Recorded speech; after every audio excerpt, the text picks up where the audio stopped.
Patuloy na pinaghahanap ng mga pulis ang mga tumakas na preso dahil sa sunog sa Bilibid kamakailan. Narito ang mga pangalan at litrato ng mga naturang inmates. Dad. Uy, okay ka lang ba?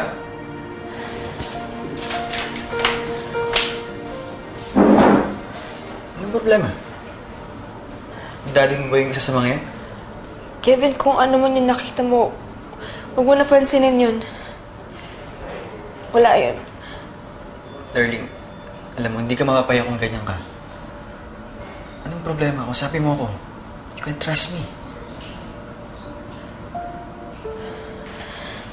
Hoy, darling, kayo nakapainahanap ni Madam Olga. Kailangan daw niya ng make-up. Sige, parating na. Look. Alam ko busy ako ngayon, pero kung kailangan mo ng kausap, nandito ako. O tara na, tapos na yan. Halika na. Thank you.